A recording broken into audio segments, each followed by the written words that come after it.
from the Second Age of Reason. We're listening to music in the air. It's actually live music, a few thousand feet in the other direction, but it's very loud and you can still hear it. Today I want to talk about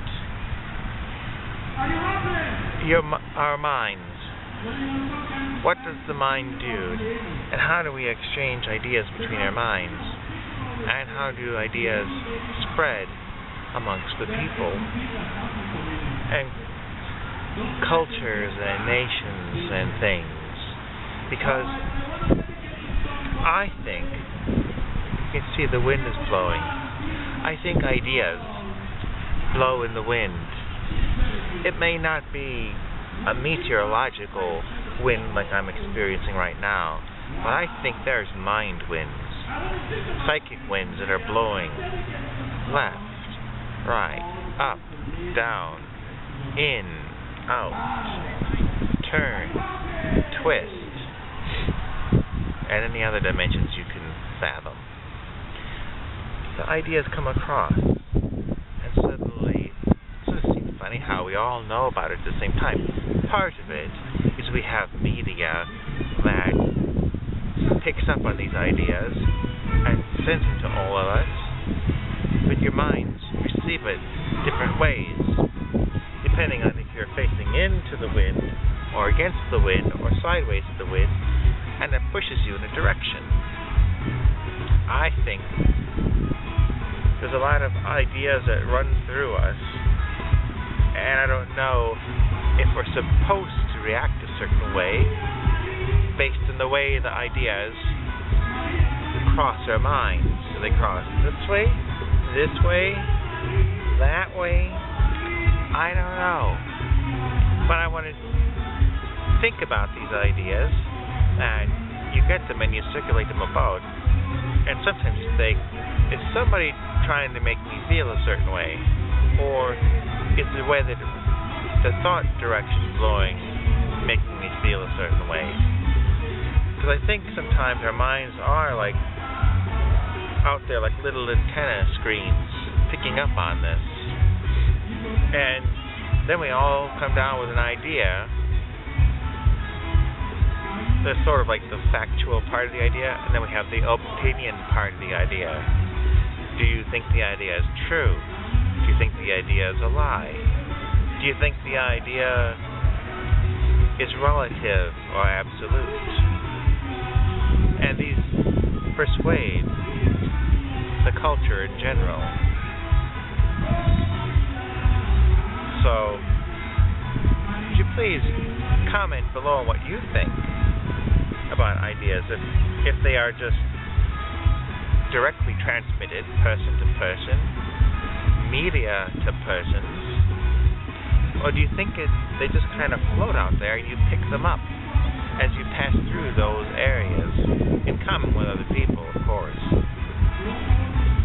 So,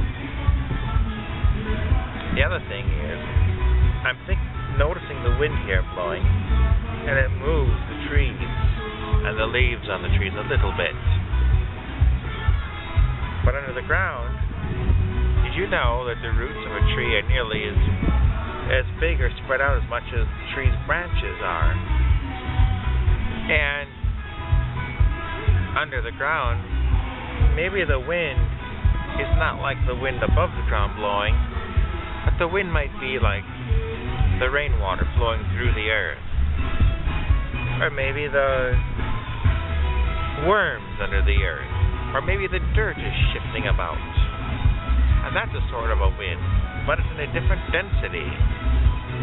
It's on a different frequency. And so, the trees can pick up something from our side of the ground, above the ground, but they also can perceive things under the ground.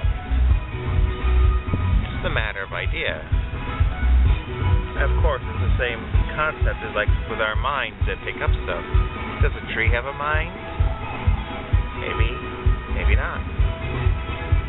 Does it know? Or does it store things? Well, we sort of know that it does. I mean, the tree rings tell us what the weather was in the past. And are the things in the roots that tell us what was in the rain, what kind of minerals, in what years, how did it help the tree or hurt the tree, what chemicals. So I'm just seeing that there's like things that are winds or currents, air, water, energy, earth. I think it all contributes to our perception of reality. So comment below, let me know if you've given it any thought and what conclusions you may have drawn or experiences you may have had specifically. So, until later, I'll be seeing you.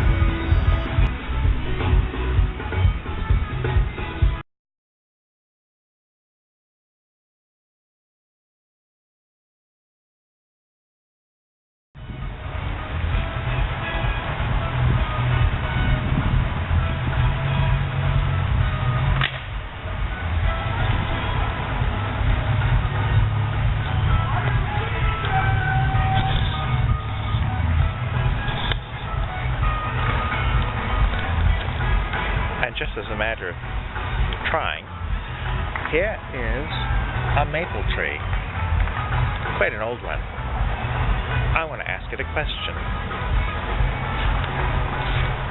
Hello, maple tree. Can you hear the calypso reggae music in the background? Do you like it? What do you think? All right. Thank you.